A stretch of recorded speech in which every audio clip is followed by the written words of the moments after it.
It is my pleasure to introduce the person who keeps me laughing all day at work, Miss Kathleen Palmer. Well, thank you very much. So perhaps you're wondering what your humble journalist friend could possibly offer to a room full of extraordinary women after following our first female mayor and the financial savvy of Mary Murphy, and the answer is not much. There'll be no insights, there'll be no inspirational speech, there'll be no heartwarming tales of triumph over tragedy. And just the sorbet to get you from that to your awards. I was told at the last minute that we are taping this for our publisher who could not be here today. So if you find the urge to yell out, "Don't give up your day job!" Don't bother, because if he sees this, I probably won't have one. For anybody watching this video, as I'm sure it will be going viral, remember, the camera adds 50 pounds.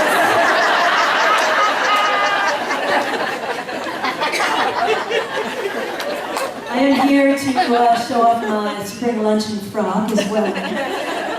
Got this at Dress Barn.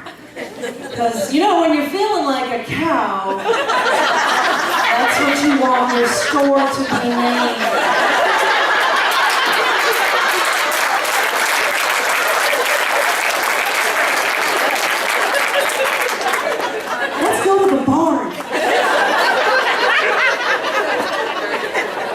I'd also like to address the geniuses who named their clothing line Sag Harbor. Oh, I know it's a place in New York. I'm just saying, I know I sailed into Sag Harbor a few years ago. I don't really want to be reminded when I'm at the store.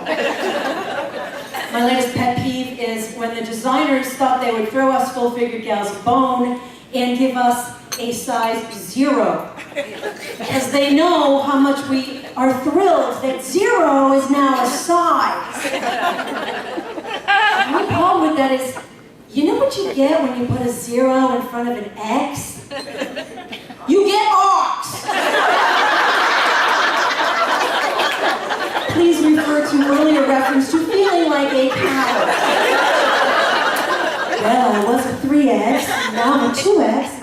Now I'm down to an ox.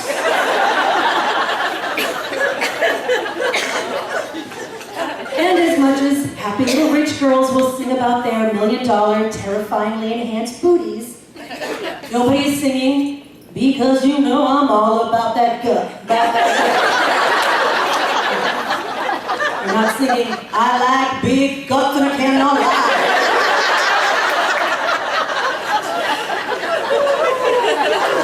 If Kim Kardashian had that weight hanging off the front of her, we wouldn't even know her name. And frankly, wouldn't that be awesome?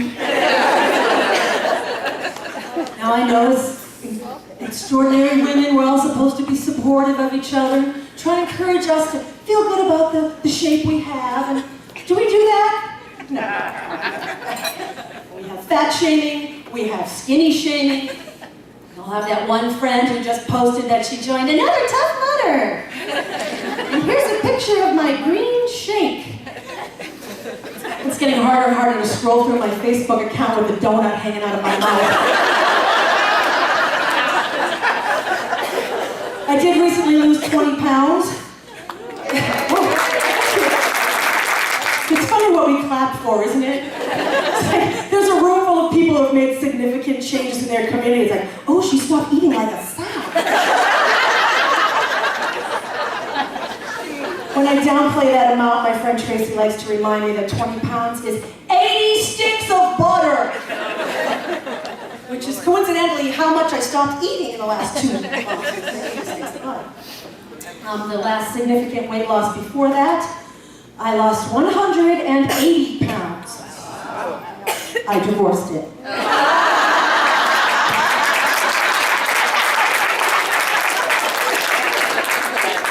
I joined Weight Watchers. It was about time because in January I was at a board meeting and a woman that did not know me was sitting across the table from me, and I was clutching my gallbladder because it was acting up, and she gave me kind of a sympathetic grimace and she mouthed, is it kicking?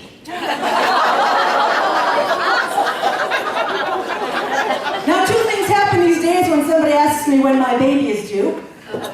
The first one is I've decided only one of us needs to be embarrassed at this point, and I just pick a date 2 months out. And the other thing is, frankly, I'm just happy she thinks I'm young enough to reproduce. I have a 50 by 50 plan right now. I am hoping to be 50 pounds lighter before my 50th birthday next year. I was hoping you applauded because I didn't just turn 50, but... Actually, no, so now I'm down to 30 by 50, and today, actually, I lost 5 pounds just shaving for this dress. It's a lot of winter weight. Just from the knees down. I donated it to Lots of Love. It's not easy to lose weight at any age, I reckon, but I don't have any moderation skills at all. You know that part of your brain that tells you not to eat 3 donuts in a sitting. I ate it. Most of my friends and family have been very supportive of my endeavors here, but I do have one relative who is less than motivational in her compliments. So, how much did you lose this week? Well, keep going. You've got a long ways to go.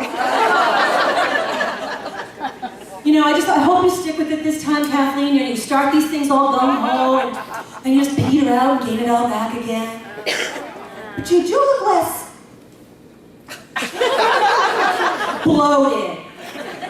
You know, I bought some jeans the other day, and they're a size 8. I really could have gotten away with a size 6. You know what I need? I need some of your gut and some of your butt. Well, you know, you look better, because you used to be a big girl. What?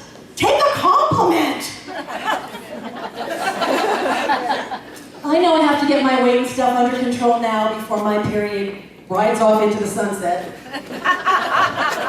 My hormones have been positively abusive to me lately. Between PMS, DMS, and AMS, got like 5 good minutes a month. My OBGYN says, do you have any concerns about your sex life? And I said, yeah! I haven't had sex in 2 years. I'm very concerned. I do have a child. I'm a single parent. She's a lovely young lady. I always joke that she found a boyfriend before I did. I just didn't think it would be true. At age 8. There does seem to be a dearth of eligible receivers in my age range. I don't know if it's the age group or what, but if he's awesome, he's taken, and if he's not taken, he's not awesome. I am bringing in a professional next week. I am going on Wednesday to do a story on a matchmaker in town. But I don't know, I might have too many things I'm not willing to concede on at this point to get somebody compatible. But if you know anybody, talk to me afterwards. I'm willing to go to 60, they have good hair. I'm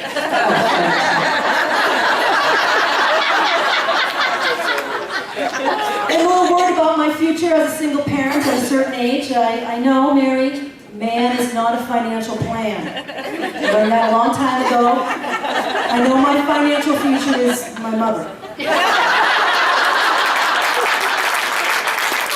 Thank goodness she planned her life well. My parents have been married for 50 years.